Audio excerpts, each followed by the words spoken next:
पे, लेकिन और दूसरी तरफ हमारी लार्ज इंडियन पॉपुलेशन जो वहां वर्क कर रही है।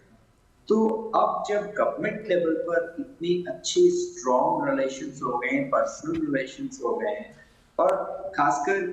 खाड़ी प्रदेशों मिस्टर में भंडारी जी, आपको हम रोकना चाहेंगे क्योंकि जो तस्वीरें अभी इस वक्त हम दिखा रहे हैं वही यूपीआई का ही हम जिक्र कर रहे हैं। रुपए कार्ड वहां रखा हुआ है और अपने आप में ये दिखाता है कैसे स्वैप करके वो एक नए फिनटेक की शुरुआत हो रही है और कैसे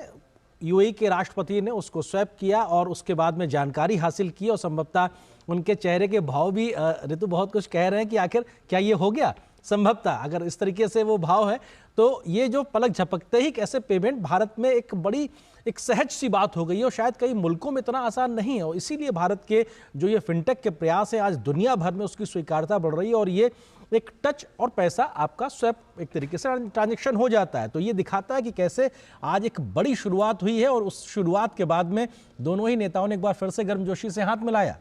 जी हाँ, कई देशों की ऐसी स्टडी रही है जिसमें ये पता चलता है कि कई ऐसे विकसित देश हैं जो डिजिटल पेमेंट इंटरफेस में अभी भी पीछे हैं जिस मकाम को हासिल किया है भारत ने, क्योंकि यूपीआई भारत का एक ऐसा फाइनेंशियल इंटरफेस है जिसने कई देशों के साथ भारत के संबंधों को और मजबूत भी किया है, पर्यटकों के लिए सुविधा को बढ़ाया है, व्यापार करने की सुविधाओं को और बढ़ाया है और उसी एक तरह से उस पूरी लिस्ट में अब क्योंकि मेरी नजर पड़ी, मैं रोकना चाहूंगा क्योंकि